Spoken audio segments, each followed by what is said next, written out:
주문, 피청구인 대통령 윤석열을 탄핵합니다.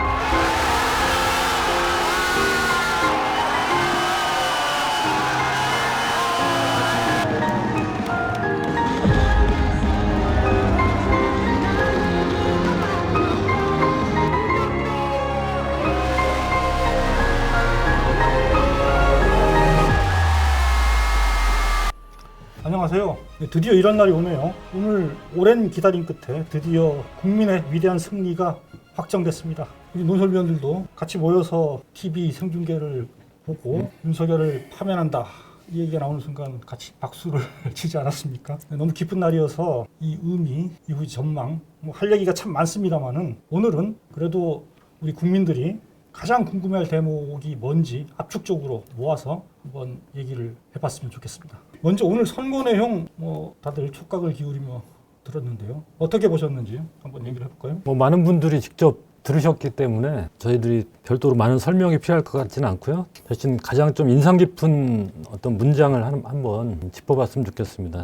저 같은 경우에는 이런 문장입니다. 피청구인 윤석열이 대통령으로서의 권한을 다시금 행사하게 된다면 국민으로서는 피청구인이 헌법상 권한을 행사할 때마다 헌법이 규정한 것과는 다른 숨은 목적이 있는 것은 아닌지, 헌법과 법률을 위반한 것은 아닌지 등을 끊임없이 의심하지 않을 수 없을 것이다. 완곡하게 표현했지만 윤석열이 복귀할 경우에 제2의 계엄을 한다든지 이런 우려들을 이 문장 속에 담아둔 게 아닌가 그런 생각이 들었습니다. 네, 저는 이 문장인데요. 결론 부분에 나오는 문장인데 피청구인은 국가긴급권 남용의 역사를 재현하여 국민을 충격에 빠뜨리고 사회, 경제, 정치, 외교 전 분야에 혼란을 야기하였다. 이 문장입니다. 윤석열이 체포 지시도 안 했다고 주장하고 경고성 계엄이었다고 주장하고 모든 분야에서 거짓말을 했는데 아무래도 이제 헌법 심판을 하다 보니까 각각의 이제 그 주장들을 쳐내는 문장을 쭉 써나가지만 그럼에도 불구하고 가장 중요하게는 이 하나로 그러니까 계엄령 선포 하나로 전 국민에게 충격을 줬고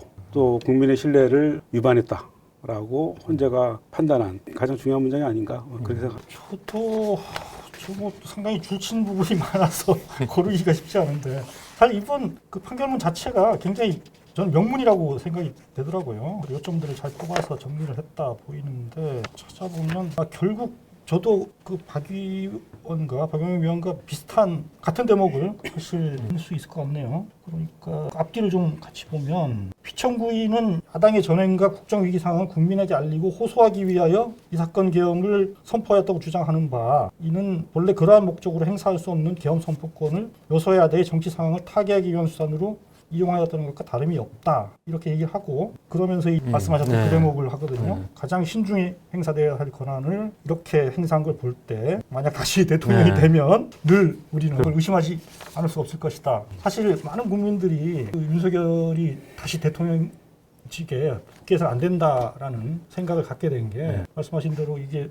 다시 복귀할 경우에 언제든지 그렇죠. 계엄을 다시 일으켜서 또 수많은 국민을 수거하고 자기 독재 체제를 형성할 수 있다. 이런 걱정을 했던 거지 않습니까? 그러니까 쉽게 말하면 대통령직에 복귀할 경우 어떤 짓을 할지 모른다. 이런 얘기를 아주 이제 법률적인 용어로 표현한 문장이 아닌가 싶고요. 또 한 가지 좀 짚어볼 거는 이런 대목이 있습니다. 민주공화국의 주권자인 대한국민의 신임을 중대하게 배반하였다. 이 박근혜 전 대통령 탄핵 때는 국민의 신임을 배반한 행위다. 이런 식으로 표현했는데 중대하게라고 형용사가 하나 더 붙었습니다. 그래서 이번 사안이 얼마나 심각한 사안인지를 좀 강조한 것 같습니다. 아까 제가 말씀드린 그 문장에 덧붙여서 이런 표현이 나와요. 마지막 계엄이 선포된 때로부터 약 45년이 지난 2024년 12월 3일 또다시 정치적 목적으로 계엄을 선포함으로써 이런 문장이 나오고요. 이제는 더 이상 국가 긴급권이 정치적 목적으로 남용되지 않을 것이라고 믿고 있었던 국민은 큰 충격을 받았다. 그러니까 이 계엄 상황이고 아니고 간에 다 떠나서 계엄 선포 자체가 얼마나 큰 충격이었는지에 대해서 헌법재판관들이 제대로 알고 있었다라고 알 수 있습니다.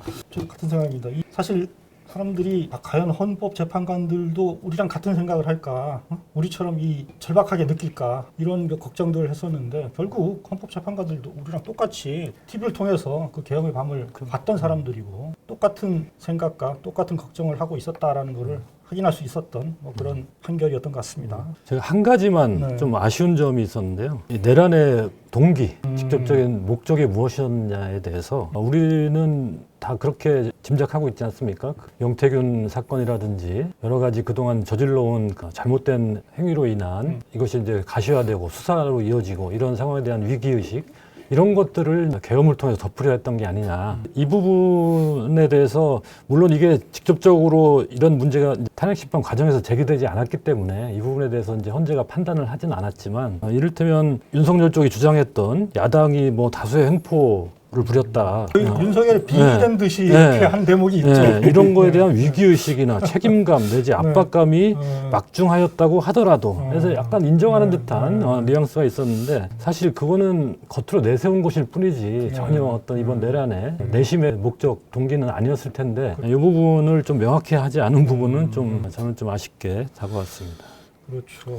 아마 타협의 결과가 아니었을까 싶은데요. 그렇죠. 그러니까 사실 쭉 읽어 내려갈 때 이 부분이 나오면서 사람들이 약간 네. 시각한 네. 느낌을 좀 받으면서 네. 아 이게 어쩌면 네. 이렇게 심리가 길어진 이유일 수도 있겠다 뭐 이런 생각들을 했던 것 같아요. 그 얘기는 뭐 조금 이어서 그 얘기를 좀 해보시죠. 지금 네. 해볼까요? 네. 예. 그동안 사실 이 각종 찌라시 댓글들 막 나돌면서 국민 불안이 굉장히 컸던 거 아니겠습니까? 특히 뭐 최근에는 5대3 대드락 뭐 이런 게 나오고 4대4 기각설 이런 것도 나오고 물론 뭐 우리 논설은 일관되게 8대0을 예상하고 전망해 왔습니다만은 어쨌든 한 달 이상 길어지면서 예상보다 시간이 사실 지연된 건 사실이라고 봐야 될 거고 그래서 이런 걱정들이 나왔던 건데 왜 이렇게 오늘 뭐 봤듯이 너무도 자명한 결과 8대0이 나올 수밖에 없는 그런 사안인데 왜 실제 선거까지 이렇게 시간이 오래 걸렸는지 한번 짚어보면 어떨까 싶습니다. 그 답이 결정문에 나올 것이라고 우리가 이제 짐작을 하지 않았습니까? 예상을 하지 않았습니까? 근데 우리가 예상했던 것에 비하면 너무 이견이라는 게 싱거웠죠. 그렇죠. 이런 정도 이견을 가지고 그렇게 오래 했나 싶을 정도로 제일 대표적인 게 그 검찰 조서의 증거 능력에 관한 부분이었는데 여기에 대에서 보충 의견이라고 보충 쓴 의견, 게 몇 대목 있었죠. 예, 그 중에 이제 제일 핵심적인 게 이 대목인데 이미선, 김영두 두 재판관하고 김복형, 조한창 두 재판관이 각각 보충 의견을 썼죠. 서로 이제 반대되는 입장에서. 근데 그 내용도 별게 없습니다. 그러니까 이게 2020년에 형사소송법이 개정돼 가지고 윤석열 쪽에 주장하기에 그 검찰 조서를 증거로 쓰면 안 된다라고 주장했는데 그 이미선, 김영두 재판관의 보충 의견을 보면 그 형사소송법이 개정된 거는 피의자 본인의 조서는 그렇게 본인이 동의하지 않으면 재판에서 증거를 쓸 수 없다는 거였거든요. 그런 취지로 개정이 된 거고 근데 본인이 아닌 다른 사람의 진술 조서는 이 부분은 법이 바뀌지 않았어요. 그래서 이 부분은 법이 바뀌지도 않았는데 그리고 윤석열 자신은 조사를 받지 않았거든요. 그렇죠. 조사 받은 것은 그 이제 주요 임무 종사자들 그렇죠. 그런 조서는 사실 해당이 애초에 없는 거였습니다.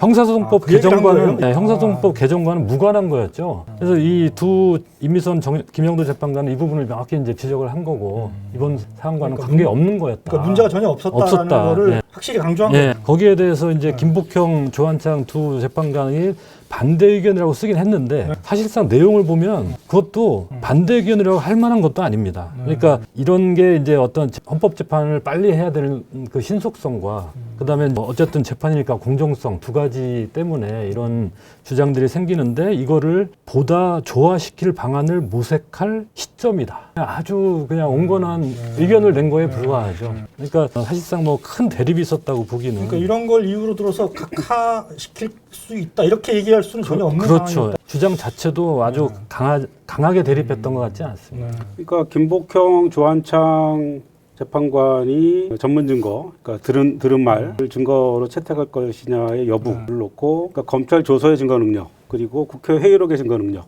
크게 이제 이 두 가지를 가지고 이제 이야기를 하는데, 그리고 조영식 재판관은 일사부재의 관련해서 얘기를 하잖아요. 일사부재의 관련해서 회기가 다르더라도 전체적으로 횟수를 규제해야 되는 거 아니냐, 탄핵이 너무 남발되는 거 아니냐, 뭐 이런 얘기였는데. 그러니까 그 조금 설명을 하면은 국회에서 탄핵 소추를 할 때 처음에 했다가 이게 기각이 됐잖아요. 그렇죠. 그리고 이제 다음 회기에 다시 올려서 이제 통과가 됐는데 이게 그러니까 너무 바투에서 이렇게 올리고 하는 것이 좀 문제가 있다. 그렇죠. 뭐 이런 얘기인 거죠. 그런데 이 김복형, 조한창, 정영식의 이 세 명의 보충 의견이 공통적으로 말하는 건 뭐냐면 이번은 지나가고 그렇죠. 다음에 앞으로 뭐 이런 부분들이 부족하니까 입법으로 보완해야 한다라고 주장하는 하는 거예요. 그런 의견 정도, 의견 제시 정도인 거죠.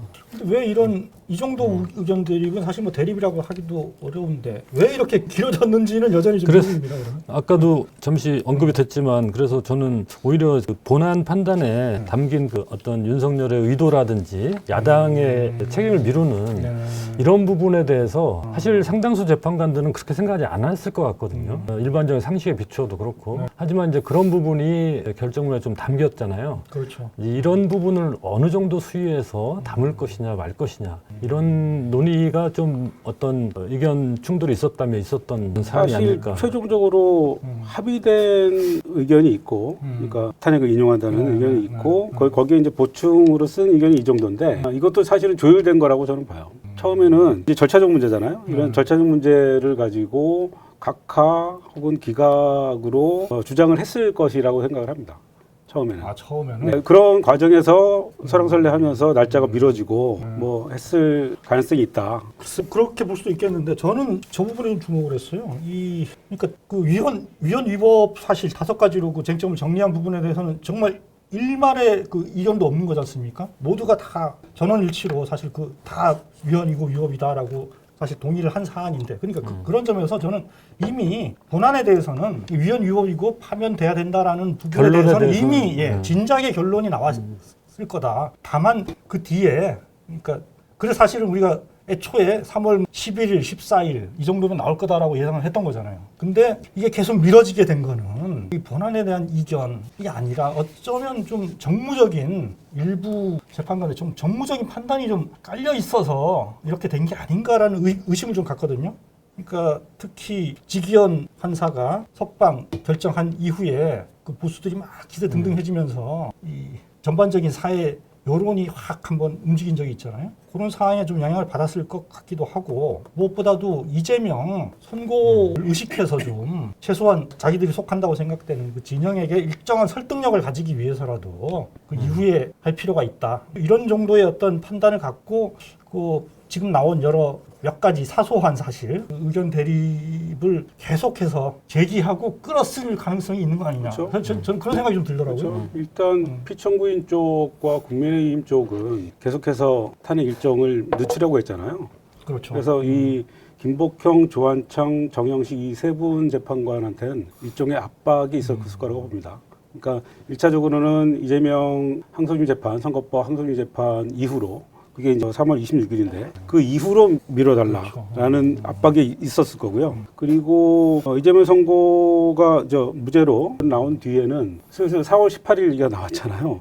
그러니까 문영배, 이미선 두 재판관이 그렇죠. 퇴임하는 4월 18일 이후로 미루라는 압박이 있었을 거라고 봅니다. 그런데 차마 이분들도 그건 안 되죠. 거기까지는 그러면 정말 자기들의 근에 그렇죠. 대한 찬성까지 다 무효화시키는 그럼요. 거예요. 그리고 헌법재판소의 존재 자체를 사실은 부정하는 행위이기 때문에 그것까지는 받아들이지 못하고 결국엔 오늘 결정을 하게 된 게 아닌가. 앞으로 뭐 언론 취재나 이런 걸 통해서 정말 내밀한 속 사정이 어땠는지 점점 드러날 거라고 보는데요. 어쨌든 그런 정무적 판단이 있었다면 그거는 헌재로서는 대단히 부적절한 어떤 헌재의 어떤 권위와 존재 이유를 부정하는 그런 행위가 될 수 있고 정말 헌재라면 우리나라 헌법의 가장 최고의 보루이자 가장 권위 있는 심판기관으로서 원칙대로 했어야죠. 네. 결론이 재판관들 의견이 모아졌다면 그 순간 선고를 했어야 되는 거라고 봅니다.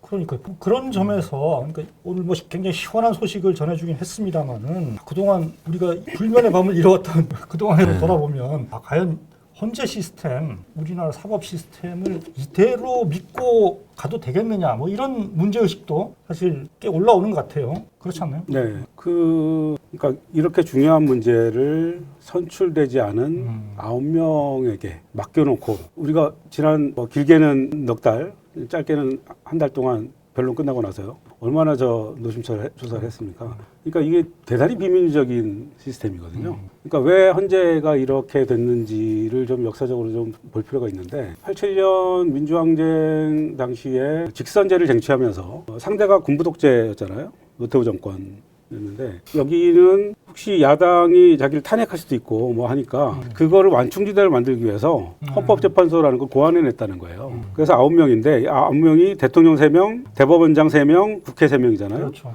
근데 3명은 그러니까 대통령과 대법원장은 대통령이 그렇죠. 지명을 하니까 사실상 자기 6표가 영향을 6표가 이미 확보가 돼 있는 거예요. 그러니까 국회가 3표인데 최소한 1표는 있는 거 아니에요. 여당이. 1표 혹은 많으면 2표 있는 거 아니에요? 그러니까 이건 안정적으로 자기가 탄핵받지 않는 구조를 만든 거죠. 그리고 전 세계적으로도 헌법재판소 제도를 운영하고 있는 나라가 많지 않아요. 독일하고 많지 않아서 이번 기회에 이 헌법재판소를 뭐 오늘 어쨌든 8대0으로 전원일치 판결을 해줘서 이게 이제 이런 여론이 뭐 앞으로 더 힘을 받을지 모르겠는데 어쨌든 이번 계기로 헌법재판소 제도를 우리가 이대로 가져가는 게 맞느냐 라는 점에 대해서는 한번 논의를 해볼 필요가 있다고 생각하고요. 특히 이제 대통령처럼 중대한 탄핵 결정 같은 경우는 국민투표로 국회가 의결한 탄핵소추안에 대해서 국민이 투표를 결정하는 방안도 생각해 볼 수 있는 거 아니냐. 그리고 미국처럼 만약에 헌법을 개정해서 국회를 상하 양원으로 재편을 한다면 지금 미국은 상원이 결정을 하잖아요. 그러니까 대통령의 경우는 상원이 소추를 하고 상원이 결정을 하는데 대통령의 경우에는 대법원장이 이걸 회의를 주재를 하더라고요. 그렇게 해서 상원회의를 네, 대법원장한테 결정권이 있도록 그렇게 만들어 놨던데 어쨌든 의회가 하는 거잖아요. 그래서 우리도 그런 식으로 국민투표로 직접 결정하는 게 좀 그렇다면 의회를 통해서 간접적으로 결정하는 것도 방법이다. 적어도 선출되지 않은 권력에 맡겨놓고 노심초사하는 것보다 낫지 않겠느냐. 뭐 이런 의견이 나오고 있는 거죠. 저도 그 의견에 동의하는데 실제 국민투표로 하는 나라들도 몇몇 있고요. 어쨌든 국민이 뽑은 대통령이라는 권력인데 그 권력을 다시 빼앗는 것은 주권자인 국민이 해야 된다는 게 상징적으로도 맞고 그뿐만 아니라 실질적으로도 어떤 민주주의 원리에 부합한다. 그것이 저도 그렇게 생각하고 우리 국민들이 그런 대통령에 대한 탄핵 소추를 국민 투표를 통해서 좀 질서 정연하게 큰 혼란 없이 할 수 있는 그 정도의 다 어떤 민도, 소양과 민주적 의식들은 다 갖추고 있다고 저도 믿고 있고 오는 18일에 이제 퇴임하는 문영배 이미선 재판관의 경우에 아시다시피 문재인 전 대통령이 임명을 한 케이스인데요. 만약에 이분들이 윤석열 대통령이 임명한 두 사람이었다라고 하면은 오늘 같은 이런 결정이 나왔을까요? 그러지 않았을 거예요. 오히려 민의를 완전히 배반하는 결정이 나왔을 수 있을 겁니다. 그래서 이런 비민적인 구조를 바꿔보자라는 의견이 나온 거죠. 저는 뭐 설령 뭐 윤석열이 임명한 사람이 왔더라도 이 결론 자체가 바뀌었을까라는 생각은 있어요. 너무나 이 사안이 자명하기 때문에 사실 이거를 본인이 이완용의 그 오명을 뒤집어 쓰려고 하지 않는 이상 그 용인하기는 어려웠을 것 같다는 생각은 드는데 다만 그 과정에서 여하튼 온갖 꼼수들, 지연책 이런 것들이 나와서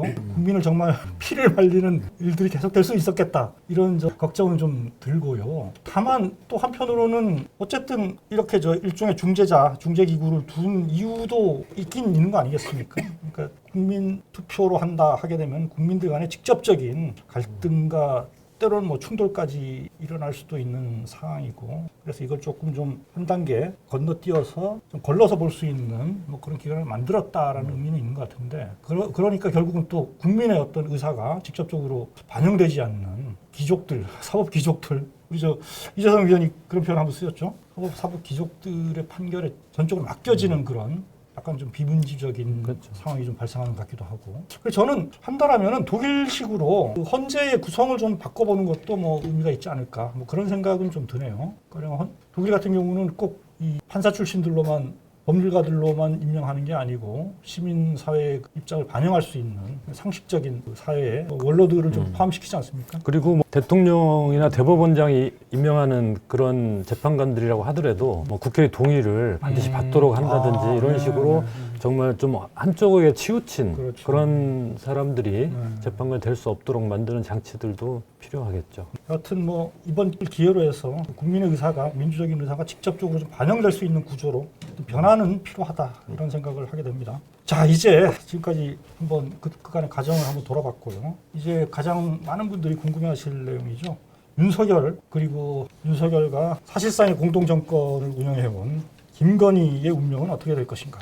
이제 드디어 김건희 여사를 뗄 수 있게 됐네요. 이 운명은 어떻게 될 것인가? 이 부분을 한번 얘기를 해봤으면 좋겠는데요. 먼저 오늘 윤석열 반응을 냈죠. 대리인단을 통해서 입장문을 냈는데 여러분의 기대에 부응하지 못해 너무나 안타깝고 죄송하다. 도대체 이 여러분은 누군지를 잘 모르겠습니다. 아마 전체 국민은 아닌 것 같고요. 그래서 사과도 없고 전체 국민에 대한, 그리고 무엇보다도 이번 파면 결정을 받아들인다, 승복한다 이런 얘기는 한 줄도 없는. 저는 이 문장을, 그러니까 기대에 부응하지 못해라는 이 문장을 이렇게 읽었습니다. 계엄에 성공하지 못해 줘서 그렇게 읽히더라고요. 그러니까 이게 전체 네 문장으로 이루어져 있는데 이 입장문이, 이 모든 문장이 다 여기서 말하는 여러분 혹은 뭐 기대 뭐 이런 게 다 자기 지지자들한테 하는 얘기입니다. 그렇죠. 정확히. 그러니까 이 부분에 대해서도 오늘 헌법재판소가 일가를 한 문장이 하나 있는데요. 국민 모두의 대통령으로서 자신을 지지하는 국민의 범위를 초월하여 국민 전체에 대하여 봉사함으로써 사회공동체를 통합시켜야 할 책무를 위반하였다 라는 대목이 있는데 끝까지 이러고 있는 겁니다. 그러니까 참. 뭐 무엇보다도 지금 우려되는 게 뭐 이렇게 나오는 이유가 결국은 지금 뭐 풀려나 있는 상황이잖아요. 자유롭게 이후 조기 대선 과정에서 정치에 개입하려는 거 아니냐, 이런 우려가 굉장히 커지고 있는 상황입니다. 실제로 만약에 깜방에 있었으면 뭐 꿈도 못 꿀 일인데 이 지기현과 심우정이 풀어주는 바람에 지금 이런 우려를 할 수밖에 없는 상황이 된 거죠. 지기현과 심우정에 대해서 다시 한번 분노를 표출하지 않을 수 없는 것 같고요. 중요한 거는 결국 이런 혼란을 막기 위해서라도 다시 좀 깜방에 좀 들여보내는 방법이 있을 것 같은데 가능할까요? 어떻게 좀 보십니까? 저는 가장 가능성이 낮은 것부터 얘기하면 지기현 판사가 지금이라도 직권 구속할 수 있잖아요. 할 수 있거든요. 법적으로는. 가능하죠. 가능성이 낮은 것부터. 두 번째는 검찰이 명태균 게이트 수사하고 있지 않습니까? 네.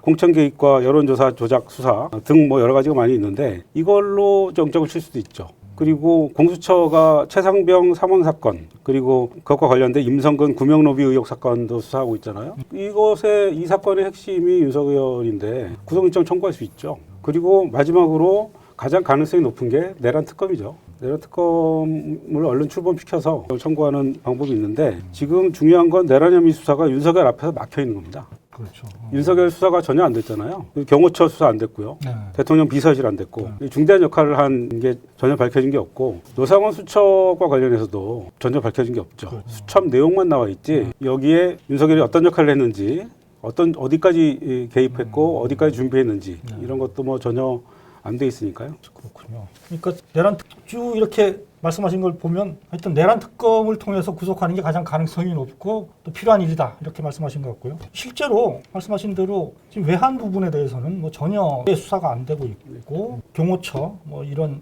또 국무회의 국무위원들의 개입 가능성 또는 이제 검찰이 어떻게 움직였는지 그 심우정이 계속 윤석열을 풀어주려고 이렇게 한 행태도 사실은 심우정한테 계엄 당시에 뭐 연락이 갔기 때문에 그걸 감추려고 그 비하폰을 막기 위해서 수사를 막기 위해서 했다라는 의혹도 있는 거 아니겠습니까? 근데 그런 부분들을 수사하기 위해서라도 내란 특검이 필요하고 그 내란 특검을 통해서 결국은 윤석열을 잡아갈 수 있다. 그리고 지금 경찰이 이제 수사하는 것 중에 그 체포영장 집행에 저항했던 부분 있지 않습니까? 관절을 요새화해가지고 사실 그거는 거의 내란에 준하는 어떤 법치국가에서 있을 수 없는 그런 법원이 발부한 영장에 대해서 물리력을 통해서 막는다는 것은 엄청나게 중대한 범죄인데 이런 부분도 뭐 얼마든지 이 사안만 가지고도 구속영장을 다시 청구할 수 있는 사안이 아닐까 싶고 그 과정에서 실제 뭐 총을 쏴라는 뭐 칼을 어떻게 하라는 이런 말까지 하면서 그 공무를 집행하는 경찰관들 또 공수처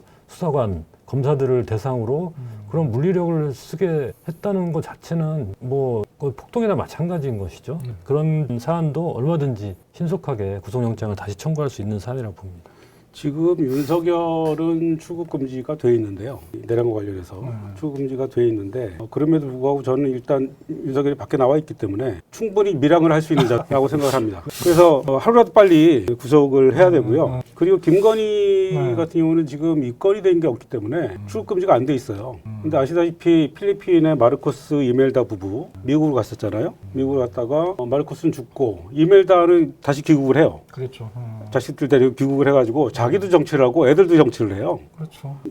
자식이 지금 부통령까지 돼 있는 거 아닙니까? 그리고 페루의 후즈머리도 쿠데타했다가 실패하니까 일본으로 도주했었잖아요. 그 이자도 다시 복귀하려고 했었던 거 아닙니까? 그러니까 그런 저 싹을 잘라야 한다. 그러니까 구속 요건인 증거인멸과 도주의 우려가 다 있는 거죠. 빨리 다시 깜방에 넣어서 이 조기 대선 국면에서 헛된 짓을 못하도록 할 이유가 충분하다고 봐야 될 것 같아요. 그러자면은 이 내란 특검을 뭐 당장이라도 좀 다시 출범시킬 필요도 있지 않나요? 그러면? 그러니까 뭐 지금 그렇죠. 지금 뭐 사실 어떤 이제 곧 대선이라는 그런 이제 정치 일정이 있기 때문에 그 부분이 좀 여러 가지 고려 사안이 될 수는 있겠지만은 지금 내란과 관련해서 아까 말씀하셨듯이 수사가 안 된 부분이 너무 많고 그런 만큼 증거 인멸이 이루어지고 있는 상황일 거고 이런 상황을 그냥 놓아둘 수는 없는 거죠. 가능한 한 빠른 시간 내에 지금 뭐 검찰이나 경찰이 움직인다고는 하지만 어느 정도까지 적성을 가지고 알 수 없는 상황이고 또 뭐 그 수장들도 지금 뭐 내란과 무관한 인물들이라고 할 수 없고 그런 만큼 신속하게 특검을 도입하는 게 좋을 것 박근혜 같습니다. 탄핵 때도 특검이 출범을 했잖아요. 그렇죠. 그 특검 팀장이 윤석열이었던 거고 그러니까 대선 기간 동안에 특검이 굴러갔어요. 그렇죠. 실제로. 그렇다면 뭐 사실 내란 청산의 문제는 뭐 조기 대선과 굳이 연결시킬 이유가 없는 우리의 지상 과제라고 봐야 될 것 같고요. 뭐 지금이라도 내란 특검을 빨리 출범을 시켜서 그 증거가 인멸되기 전에 하루라도 빨리 수사가 이루어져야 되겠다 이런 생각이 좀 드네요. 그런가 하면은 지금 저 윤석열 이 부부는 당장 오늘 22분부로 대통령직에서 지금 파면됐으니까 지금 그냥 민간인인 거지 않습니까? 그래서 사실 지금 관저에 머물 이유도 없는 거고 빨리 그 떠나야 되는 사람인데 이후에 어떤 식으로 좀 전개가 될 거라고 좀 예상하세요? 근데 이 사람들의 특성상 막 신속하게 비우고 뭐 이럴 것 같지 않은 거예요. 가급적인 뭉개일 것 같은 느낌이 있어요. 박근혜 대통령은 이틀 만에 나왔다는데 그렇죠. 그나마 박근혜는 윤석열에 비하면 염치가 좀 있는 사람이잖아요. 지금 생각하니까. 그렇죠. 뭐 성군이라고 지금 성군론이 나올 정도로. 평가되는 거 아니에요? 네. 그래서 모르겠어요. 뭐 경찰력을 동원해서 또 끄집어내야 되는 상황이 나올지는 모르겠는데 어쨌든 빨리 나와야죠. 빨리 나오고 아크로비스타 집이 있으니까 가야 될 텐데 아크로비스타 주민들이 뭐 굉장히 싫어한다. 그런 얘기들이 나오던데 제가 그 아크로비스타 주민들한테 특별히 드릴 말씀이 있습니다. 네. 걱정하지 마시라고요. 금방 비울 거라고 그 집을. 네. 둘 다 빵에 갈 거니까. 네. 비스타 주민 여러분들 안심하셔도 된답니다. 그런가 하면 뭐 근데 사실 이후에 그 자기가 그 정치적인 영향력을 계속 행사하기 위해서 뭐 구구와 아마 구구 세력에 영향을 미치기 위해서 뭐 이런저런 활동을 할 가능성이 높은데 그러자면은 간접 본인도 저 아크로비스타로 빨리 좀 돌아가서 이렇게 움직이는 게 좋지 않겠나 뭐 그런 생각을 할 것도 같다는 생각이 드네요. 이 구구들과의 좀 연계 가능성 상당히 우려되는 대목이죠. 그러니까 이거를 차단하기 위해서라도 얼른 구속을 해야 되는 거죠. 그럼 지금 뭐 얘기되는 걸 보면 가장 먼저 뭐 고성국 TV에 나올 거다 뭐 이런 얘기도 있고 그리고 구구 집회에 직접 나와서 발언할 수도 있다 이런 것도 있는데 그러니까 그런 어떻습니까? 정치적 집회 이런 데에 참여해서 얘기하고 하는 거는 지금 강제할 수는 없나요? 그러니까 막간할 수는 없는 건가요? 그것이 뭐 그 자체를 뭐 막을 수는 없겠지만은 현재 재판도 받고 있고 수사도 받고 있는 상황에서 그런 것들이 어떤 구속의 필요성이라든지 이런 것을 따질 때 뭐 어떤 하나 요소가 될 수는 오히려 있을 수도 있죠. 그렇군요. 본인이 잘 상황 파악을 잘 하길 바랍니다. 자, 이제 그러면은 결국 그 윤석열의 운명이 이제 결정된 상황에서 국민 관심은 이제 우리나라의 운명이 어떻게 될 것인가? 우리나라를 책임질 차기 지도자는 누가 될 건가? 뭐 조기 대선으로 향하고 있다.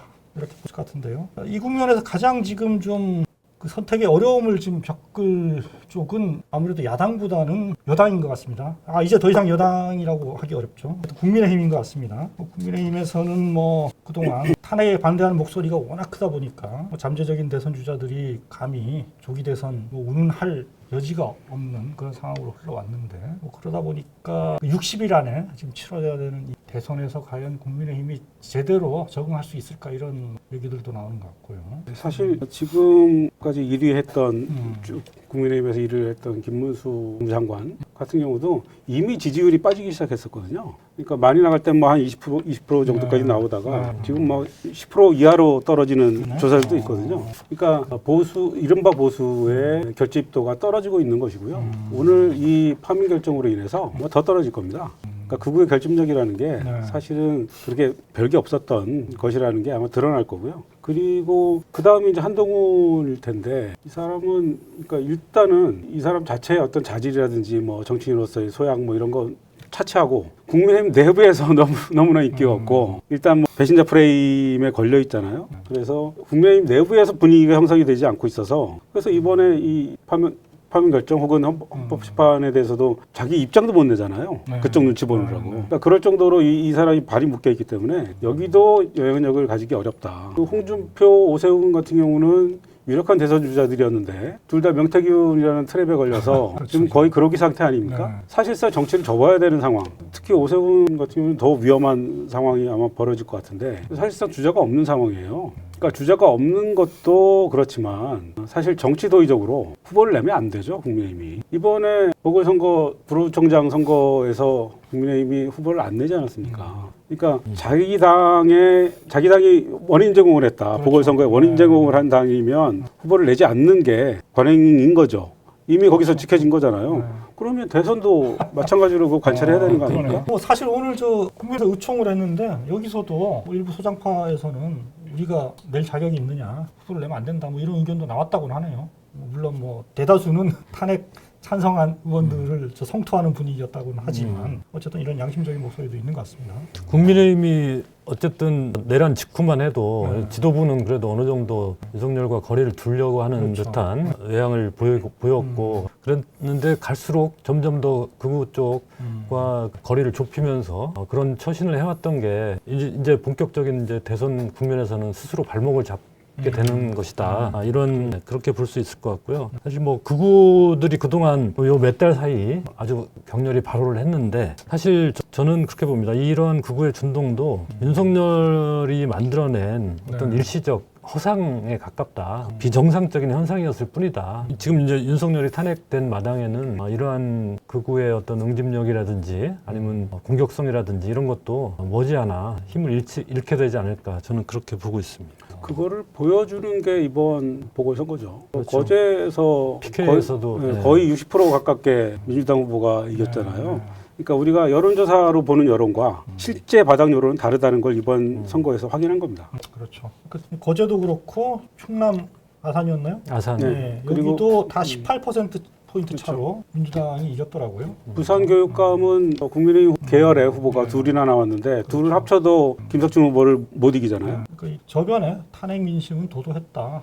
그런 것이 드러났다. 그럼에도 불구하고 국민의힘이 좀 정신 못 차리고 그동안 행태가 이제 인과응보로 다시 돌아오고 있다. 뭐 이런 말씀이신 것 같네요. 그래서 저도 좀 오늘 나온 한국갤럽 여론조사 결과를 좀 살펴봤는데 말씀하신 그런 그 움직임들이 좀 포착이 되더라고요. 가령 김문수 후보 같은 경우는 사실 계엄 이전에는 1% 정도 기록하는 거의 존재감이 없는 거였고 한동훈 전 대표 같은 경우에 계엄 직전에 한 14% 정도까지 그래 상당히 그 이재명 대표의 아성을 좀 위협하는 뭐 수준까지도 좀 가 있었다 이렇게 볼 수 있었는데 계엄 직후에 완전히 바뀌어 버리거든요. 그래서 김문수 후보는 특히 탄핵 둘러싼 이 공방이 계속 심화되면서 1월 넷째 주 돼서는 11%로 치솟고 설 직전에는 12%까지 올라가서 이제 가장 그때 피크를 잃었던 결과가 있고요. 그 반면에 한동훈 같은 경우는 탄핵 직전까지는 그래도 한 11% 정도. 왜냐하면 여긴 계엄에 반대하고 해서 사실 국민적인 좀 신망이 일정하게 유지가 됐잖아요. 근데 다시 탄핵 반대로 돌아서면서 5%대로 급락합니다. 그러니까 지지층도 불신하고 일반 국민들도 불신하고 뭐 이런 상태로 쭉 그 이후로는 뭐 6%, 5%, 4% 뭐 이렇게 오가는 그런 상황이고. 근데 김문수 후보는 이제 그 뒤로는 계속 떨어지죠. 떨어져서 이번 주에는 8%, 지난주가 8%였고 이번 주가 9%를 기록했네요. 그러니까 한 자릿수로 떨어지는 상황이 됐고 더 떨어질 거예요? 네, 한동훈 후보는 한 5% 정도. 근데 이게 다른 그 후보들이죠. 잠재적인 후보들. 홍준표, 오세훈, 이준석 이런 사람들보다는 높아졌습니다.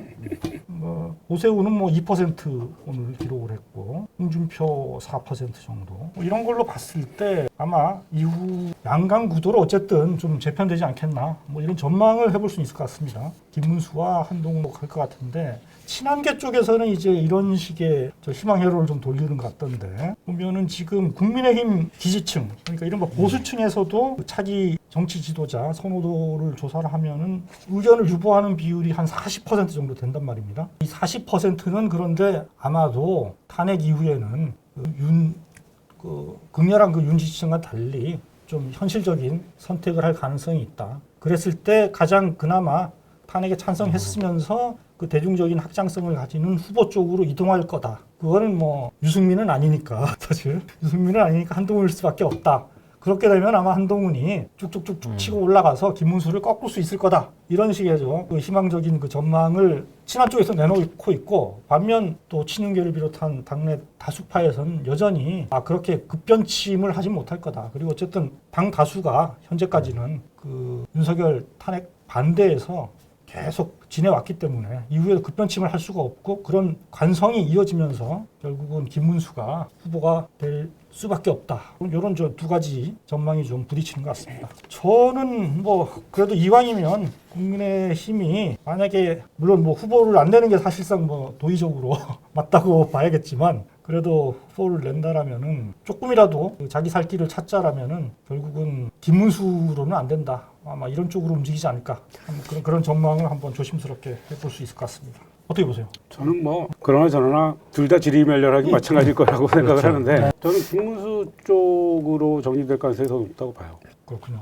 이게 방향이라는 게 특히 정치적 방향이라는 게 한 번에 쉽게 바뀌지 않거든요. 당원들이 뭐 한두 명도 아니고 수만 수십만 이렇게 될 텐데 그러니까 지지자들까지 치면 더 많아지죠. 그게 한꺼번에 막 이렇게 돌기 쉽지 않을 거고요. 일단 한동훈 대표 쪽은 그런 식으로 아까 말씀하신 시나리오를 그리면서 희망회로를 돌릴 텐데 한동훈 대표에 대해서는 그러니까 전 대표에 대해서는 우리가 여러 차례 얘기했었잖아요. 이 너무나 왔다 갔다 하고 이 중차대 문제에 대해서 하루가 멀다 하고 입장을 뒤집고 이러면서 양쪽으로부터 지금 협공을 당하고 있는 상황인데 본인이 만든 거예요. 이 상황을. 이걸 누가 만들었습니까? 본인이 만들었지. 그러니까 믿을 수 없는 정치라는 레터리가 너무 세게 박혔어요. 그렇죠. 이번 과정에서. 왔다 갔다 했죠, 정말로. 결과적으로 탄핵에 반대했고 개헌에 반대했고 탄핵에 찬성을 했지만 결과적으로는 그렇지만 그 과정에서 그렇죠. 보여준 이 모습이 너무나 믿을 수 없는 행태들을 많이 보여서 정치인으로서는 사실 가장 중요한 덕목에서 낙제점을 받은 상황이 아닌가. 그건 이제 이쪽이든 저쪽이든 마찬가지인 것 같아요. 한동훈에 대한 평가는. 오늘 지지율이 말해주는 거니까요. 그렇죠. 오늘 현재 결정문에서도 좀 연관된 부분이 있는데 윤석열이 2년간 어떤 국민의 민심을 사고 뭔가 야당이 국회에 다수를 점하고 있었지만 이걸 바꿔낼 총선이란 기회가 있었다. 근데 그거를 자기가 못했고 그랬으면 반성을 해야 되는데 그거를 오히려 무력을 통해서 계엄이라는 무력을 통해서 야당을 짓밟으려고 했다. 이제 이런 지적을 했지 않습니까? 그러니까 이런 태도가 어떻게 보면 국민의힘의 DNA처럼 흐르고 있는 게 아닌가. 이번 재보선에 대해서도 국민의힘은 이게 민심이라고 생각하지 않는다. 심지어 그렇죠. 이런 식의 태도, 다른 이유가 있을 것이라는 등 이거를 자기들에 대한 어떤 심판으로 받아들이지 않는 그런 태도를 보면서 되게 놀라웠는데 딱 그 윤석열과 같은 어떤 사고방식 이런 것들이 기저에 있는 것 같고 이걸 바꾸지 않는 한 국민의힘은 이제 다시 뭐 어떤 공당으로서 일어설 수 있는 기회가 없을 것이다. 말씀하신 한동훈이 국민의힘의 후보가 됐으면 한다라는 그런 말씀을 하셨는데 그럴 것이다. 아마 그럴 가능성이 있다라고 그런 전망에 대해서 말씀하셨는데 저는 제가 뭐 국민의힘하고는 관계도 없고 그렇지만 저는 그것도 좋지 않다고 보는 게 이 한동훈이라는 사람이 아까 그런 신뢰 문제도 있지만 입만 열면 이재명 비난을 해요. 범죄자라고 비난하고. 그렇죠. 그러니까 검찰 버릇 어디 안 가는 거예요. 그러니까 윤석열하고 똑같아요, DNA가. 근데 아시겠지만 어떻게 민주주의는 무너지는가라는 그 소위 현대판 민주주의 교과서죠. 거기에 보면 몇 가지 이제 독재자 혹은 반민주주의자로 볼 수 있는 항목들이 있잖아요. 그 중에 가장 중요한 것 중에 하나가 상대방을 인정하는 거예요. 정치 상대방을 인정하느냐 여부거든요. 인정하지 않아요. 범죄자로 몰잖아요. 그렇죠. 뭐 한동훈 후보가 뭐 대통령감이 아니다. 정치 지도자로서 자격이 없다. 뭐 이 부분은 우리가 그동안 많은 논설 그리고 대담을 통해서 확인해온 부분이라고 볼 수 있을 것 같고요. 다만 뭐 지금은 국민의힘 내부에서 누가 후보가 되느냐 이런 상황을 두고 전망을 나눠본 거죠. 결국 뭐 여기서 먼저 지금까지 나온 여론조사 결과 자세한 내용은 중앙 여론조사 심의위원회 홈페이지에서 찾아보시면 되고요. 결국은 이런 국민의힘의 이런 그 지리멸멸한 이런 상황이 민주당에는 굉장히 큰 기회로 작용하고 있다 이렇게 볼 수 있을 것 같아요. 특히 뭐 민주당은 이미 뭐 이재명 대표의 독주가 뭐 사실상 굳어졌다. 뭐 이렇게 볼 수밖에 없는 상황인 것 같고요. 그동안에는 뭐 이재명 대표에 대해서 당 내에서도 일부 비명 그룹에서는 뭐 사법 리스크 이런 문제들을 들어서 좀 최종적으로는 좀 지켜봐야 된다 뭐 이런 주장을 해왔었는데 결국 그것도 다 털어내고 사실상 날개를 달았다 이렇게 볼 수 있는 거 아니겠습니까? 일단 저는 그 사법 리스크라는 그 용어 자체에 대해서 말을 하고 싶은데 아시다시피 이재명 대표가 지금 12개 혐의로 5개 재판을 받고 있잖아요. 네. 근데 이 중에 뭔가 하나라도 이재명 대표가 직접 뭐 돈을 받았다거나 어떤 권력을 이용해서 뭘 어떻게 했다거나 이런 게 없어요. 다 그 밑에 부하 직원들이 연루돼 있거나 혹은 과거에 아주 오래된 사건들을 꼬리에 물어가지고 그렇죠. 어떤 지엽적인 것들을 가지고 이번 선거법 재판이 그런 거 아닙니까? 사실상 뭐 검찰의 사법 살인 기획이 작동해 왔다 이렇게 봐야 되는 거죠. 그러니까 이건 검찰이 만들어낸 리스크이지 이재명의 사법 리스크가 아니다. 그래서 이걸 사법 리스크라는 말 자체가 조작된 프레임이라고 저는 생각을 하거든요. 사법 리스크라는 말을 쓰면 안 된다고 생각을 하고요. 오히려 검찰 리스크죠. 그렇게 보면 검찰이 지금까지 해왔던 것들이 이제 하나씩 드러날 텐데 뭐 그런 측면에서 저는 그 이재명 대표의 재판들은 더 이상 뭐 변수가 아닐 거라고. 그렇죠. 그건 뭐. 미국에서도 트럼프 대통령이 몇 가지 혐의로 이제 기소가 되거나 수사가 진행 중이거나 하던 상황에서 사실 미국 대선이 이제 본격화되면서 미국 법원, 특히 대법원에서는 더 이상 재판을 진행을 안 시켰거든요. 그거에 우리가 볼 때 좀 생소하다거나 좀 의아할 수도 있지만 그게 이제 미국의 어떤 사법부의 전통인데 삼권 분립을 중시하기 때문에 그런 삼권 분립의 원칙에 따라 사법부는 정치에 개입하지 않는다라는 그런 어떤 확고한 원칙이 있거든요. 그래서 이를테면 선거가 임박한 상황에서 사법부의 어떤 결정으로 인해서 유권자의 선택이 좌우된다거나 가로막는다거나 이런 것들은 사법부가 해서는 안 되는 그 선을 넘는 것이다. 그렇기 때문에 그런 현상들이 나타났는데 우리도 마찬가지가 아닐까. 그리고 실제 뭐 남은 기간도 얼마 되지 않는 것이고 그 과정에서 정말 사법부의 어떤 행위가 주권자들이 국가 지도자를 뽑는 이 과정에 영향을 준다면 그것은 바람직하지 않다. 사실 그럴 정도로 명확한 어떤 잘못이 있었다면 이미 끝냈어야죠. 그리고 그동안 뭐 몇 년을 끌었던 것들인데 이제 와서 그런 것들을 여전히 거기에 기대려고 하는 것은 우리 민주주의 과정에 맞지 않는다. 그런 생각이 듭니다. 뭐 이재명 대표가 왜 무죄를 받을 수밖에 없었는가 이 부분에 대해서는 그동안 저희가 여러 논설을 통해서 제시해온 바가 있으니까 한번 참조를 해주시면 좋을 것 같고요. 결국 뭐 그런 점 때문에 뭐 어쨌든 더 이상 사법 리스크, 검찰 리스크는 없다 이런 상황이라고 볼 수 있을 것 같고요. 그래서 뭐 당내에서도 사실 이제 더 이상 뭐 그 부분을 물고 늘어질 수는 없는 것 같고. 그래서 그런 점을 보더라도 아마 이재명 대표가 결국은 대통령 후보로 당선될 가능성은 확정적이다 이렇게 볼 수 있을 것 같고요. 또 하나 이 사법 리스크, 검찰 리스크를 털어냈다라는 게 있고 또 하나 이재명 대표가 다시 재평가되는 어떤 계기로 특히 내란 국면 이후 비상계엄 이후에 굉장히 민주주의 지도자로서 그 일관된 지도력을 좀 보여왔다, 발휘해왔다, 뭐 이런 측면도 있는 거 아니겠습니까? 정말 그 기민한 판단력, 추진력은 탈의추적을 불허하는 것 같아요. 그러니까 예를 들어서 계엄 당일날 바로 국회로 달려가면서 유튜브 방송을 켜고 시민들한테 국회로 모여달라고 호소하는 그거 보고 실제로 몰려가는 저 시민들이 많았던 거 아니에요? 그러니까 실제로 계엄군을 막아내는데 경찰과 계엄군을 막아내는데 이재명 대표가 대단한 역할을 한 거거든요.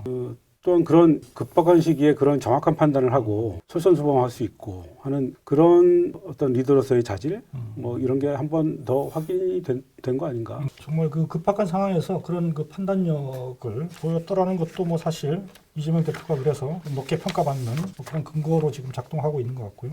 실제로 그 이것도 역시 갤럽 조사입니다만은 그 이재명 대표의 지지율도 그래서 계엄 전과 후에 상당히 드라마틱하게 변화가 있거든요.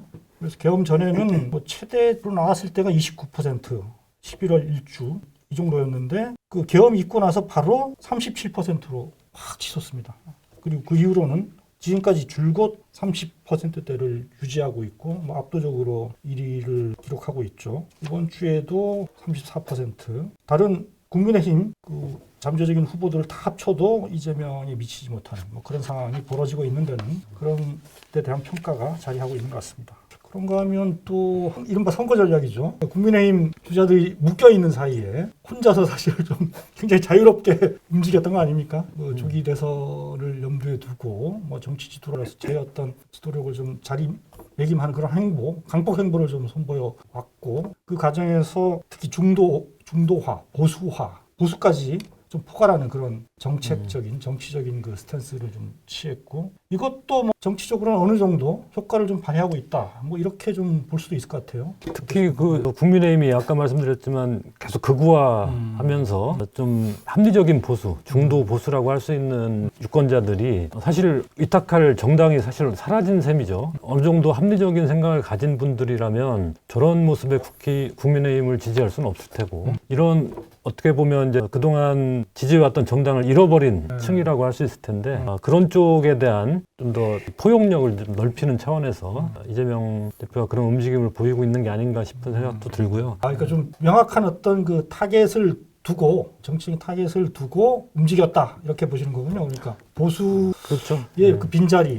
그리고 좀 더 달리 또 보자면 어쨌든 이 내란 사태라는 이 어떤 국가적 위기 상황 속에서 좀 여러 지지층들을 좀 더 안심시킬 뭐 어떤 믿음을 주려는 이제 그런 생각도 있지 않았을까 싶습니다. 그러니까 기존의 보수라고 스스로 불러왔던 보수 참칭 세력이 사실상 이번 기회에 체제 밖으로 나갔던 거잖아요. 그렇죠. 그러니까 민주당 입장에서는 그 비어있는 보수의 자리를 우리가 가져오겠다라고 이야기하는 대단히 영리한 전략이었다고 보죠. 더군다나 이제 우리나라는 기본적으로 우경화돼 있는 사회잖아요. 그러니까 보수 우위 사회고요. 뭐 국제적 기준으로 보면 아시다시피 민주당은 중도 보수 정당이 맞잖아요. 정책도 그렇고 국제적인 기준으로는 뭐 모든 부분에서 정체성 문제도 그렇고 보면 중도 보수 정도예요, 스탠스가. 그 이번 기회에 민주당의 왼쪽에 진짜 진보 정당이 나올 수 있는 계기가 됐으면 좋겠다라는 생각은 있죠. 그리고 민주당이 중도층의 지지를 많이 확보할 수 있다면 어떻게 보면 또 보수 정당이 좀 새롭게 태어날 수 있는 제대로 된 합리적인 보수 정당이 생길 수 있는 그런 어떤 하나의 또 다른 계기가 될 수도 있지 않을까 싶습니다. 지금 같은 극우적인 이런 정당이 더 이상 보수를 아까 말씀드린 참칭할 수 없게 만드는 그런 효과도 있지 않을까 싶습니다. 국민의힘은 너무 지금 국구화돼서 나아간 것 같고 그러자면은 민주당의 오른쪽에 조금 더 제대로 된 보수 정당 이게 어떤 형식이 될지 모르겠습니다.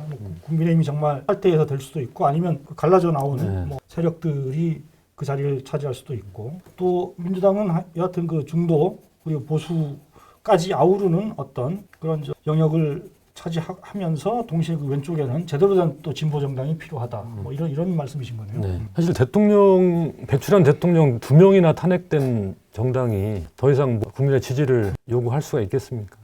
근데 민주당의 노선을 두고는 사실 그동안 좀 어쨌든 그 진보를 지향한다라는 그 정체성의 지향이 뚜렷했었는데 갑자기 좀 이재명 대표가 혼자서 좀 그거를 갑자기 좀 문제를 제기해서 거기에 대한 반발들은 좀 있었단 말입니다. 아마 이제 그것이 박 의원이 보시기에는 비어있는 보수까지도 포괄하는 어떤 그 정치적인 목표, 타깃을 명확하게 한 거다. 이런 좀 해석을 하시는 거네요.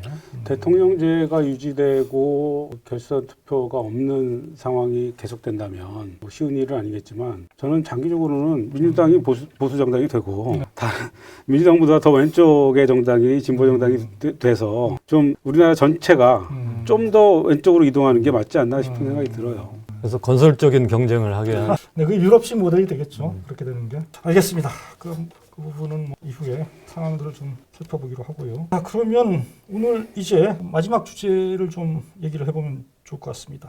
이후 전망까지 봤는데 당장 당면한 우리의 과제에 대해서 좀 얘기를 해봤으면 합니다. 뭐 조기 대선에서 승리하고 민주개혁 진영이 승리를 해서 이 나라를 총체적으로 바꾸는 것, 뭐 이게 중요하겠습니다만은 그 과정에서 어쨌든 우리가 당면에서 지금 벌어진 비상경과 이 내란의 어떤 상황, 여전히 수습되고 있지 않은 상황에서 이걸 분명하게 청산하고 나갈 필요가 있는 거 아닐까 싶습니다. 특히 그동안 국민적인 갈등과 분열이 노출되면서 통합의 필요성 굉장히 커지고 있습니다만은 그렇다고 하더라도 청산, 그러니까 이 잘못된 상황에 대한 분명한 청산 위에서 그런 통합으로 나아갈 때 그 통합도 좀 더 굳건하고 확고해지지 않을까 뭐 그런 생각을 하게 되는데요. 어떻습니까? 우리가 저는 네. 그런 질문을 한번 던져볼 수 있을 것 같습니다. 헌법이 중요하냐, 통합이 중요하냐.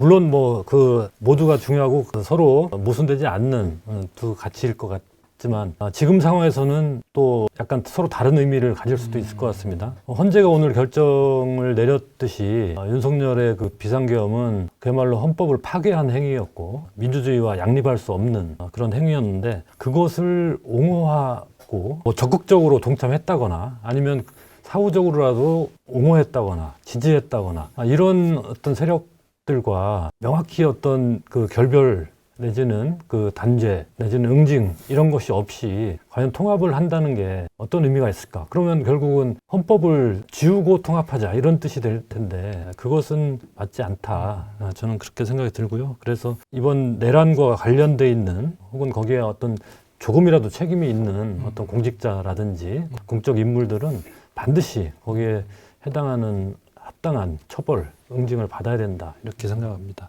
한덕수와 최상목은 탄핵해야 한다라는 여론이 지금 굉장히 큰 거잖아요. 실제로. 그렇죠. 그러니까 최상목은 뭐 탄핵하면 될 것 같고 한덕수 권한대행이니까 대선 관리 그러니까요. 뭐 이런 게 있어서 한덕수가 좀 걸리는데 한덕수도 결국은 내란 특검이 출범하면 수사를 받게 될 거고요. 수사 대상이니까요. 헌법 위반에 대해서는 좀 두고 좀 생각을 해봐야 될 것 같고 또 하나가 이제 윤석열을 구속 취소한 지기현 판사 그리고 유일하게 유례 없이 즉시한 걸 포기해서 풀어준 신무장 검찰총장. 지금 이제 청산해야 될 대상에 대해서 지금 구체적으로 말씀하시고 네, 이 두 사람에 대해서도 법의 응징이 있어야죠. 특히 정 판사 같은 경우는 어떻게 판사를 뭐 처벌하냐 생각이 드실 텐데 저는 내란 특검으로 수사할 수 있을 것 같아요. 그러니까 피고인 내통 의혹이 있는 거잖아요. 기본적으로 그런 게 없이 이 사람이 저렇게 법을 일부러 잘못해서 해서 사실상 위법 행위를 저질러가면서 내란 우두머리를 풀어주는 그런 결단을 했을까 싶은 생각이 드는 거예요.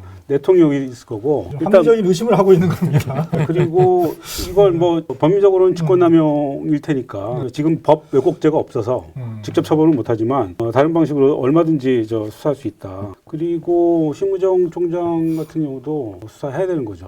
자녀 문제는 자녀 문제대로 수사를 해야 될 테고 이 즉시한 포기와 관련한 그 결정과 관련해서 신무정 총장이 결국엔 김성훈 경호처 차장을 계속 풀어줬던 거 아닙니까? 그렇죠. 그 풀어줬던 거 다 아시다시피 비아폰 서버 기록과 관련이 있는 거고 그게 거기에 본인이 통화한 게 들어있을 가능성이 높은 거고 그래서 그걸 막으려고 했던 거잖아요. 그러니까 사실상 내란 공범이라는 의혹을 받고 있는 거죠. 또 역시 그러니까 수사 대상이 되는 거죠. 어떻게 보십니까? 저도 전적으로 동의하고 또 뭐 조금 더 이제 넓혀보자면 어떤 검찰 출신, 검찰총장 출신의 대통령이 결국은 이런 위헌적인 내란을 일으킨 결과 탄핵이 되고 지금 형사 재판도 받고 있는데 결국 이 내란의 뿌리는 결국 검찰에 가 있지 않은가 그런 생각이 들거든요. 그래서 국정도 검찰식으로 해갖고 그 상대방을 무조건 죽임으로써 문제를 해결하겠다 이런 어떤 검찰식 사고가 국정으로 이어진 결과가 이런 불행으로 귀결되지 않았나 싶고, 검찰이 그만큼 어떤 법과 원칙, 정의에 따라서 사안을 보지 않고 자기의 이익에 따라서 부당하게 검찰권을 남용하고 있다. 그런 것에 길들여져 있고 그런 것을 체화한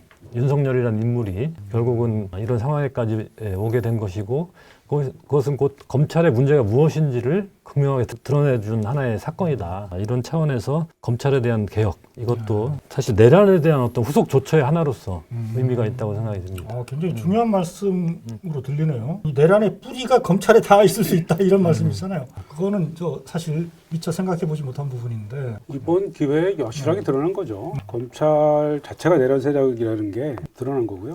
반드시 이번 기회에 검찰을 해체를 해야 되는데, 검찰을 해체한다고 하면 뭐 되게 과격하게 들릴지 모르겠지만 검찰 기능을 해체하는 거예요. 수사와 기소를 분리하는 거예요.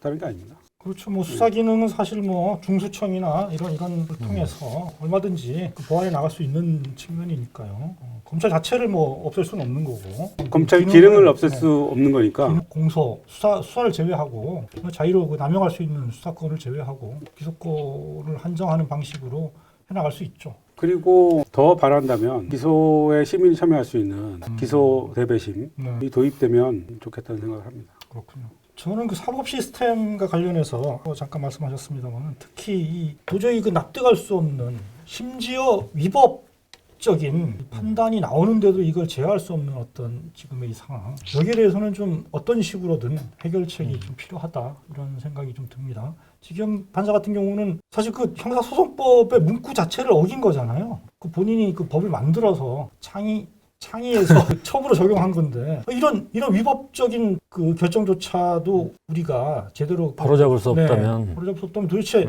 이 나라의 그렇죠. 법은, 법과 정의가 없어지는 거죠. 법과 정의는 뭐 그 판사의 몫입니까? 저는 그런 점에서 그거를 좀 바로잡을 수 있는 어떤 식으로든 뭐 저는 그게 좀 가능하다면 뭐 탄핵, 특히 판사 검사 이 탄핵의 영역을 좀 더 그렇죠. 확대하고 실효성을 높이는 방안이 뭐 그런 방식을 여하튼 고민해서 이제 실천할 때가 되지 않았나 그 생각을 해봅니다. 그것도 이번에 던져진 중요한 질문인 것 같습니다. 아까 얘기가 나왔지만 우리나라에서 헌법재판소가 탄핵을 하게 돼 있는데, 감사원장도 그렇고 방송통신위원회 위원장도 그렇고 뭐 한덕수도 그렇고요. 그러니까 탄핵이 사실상 거의 불가능하잖아요.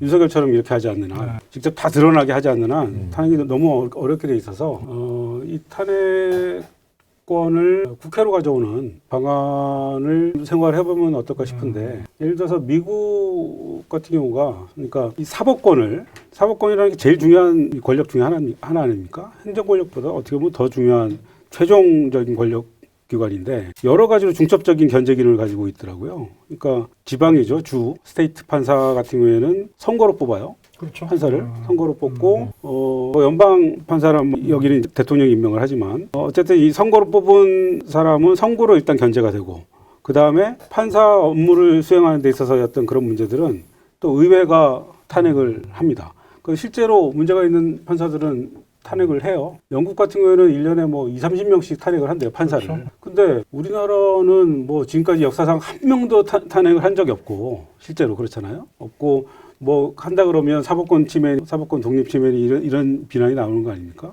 근데 이번 기회에 그러니까 사법부를 어떻게 국민의 통제, 민주적인 통제 아래 둘 것인가가 굉장히 큰 숙제가 됐다. 뭐 여러 가지 당면한 과제 해결의 방안, 그리고 장기적으로 좀 심사숙고해서 풀어야 될 숙제, 뭐 이런 부분들에 대해서 얘기를 나눠봤습니다. 여하튼 오늘 굉장히 기다리던 파면 계기로 해서 대한민국이 한 발 더 민주 국가로서 나아가는 계기가 되기를 바라면서 오늘의 토론은, 오늘의 자담은 이 정도로 마치고, 다시 조기 대선 국면에서 더 궁금한 이야기들 갖고 다시 돌아오도록 하겠습니다. 고맙습니다. 감사합니다.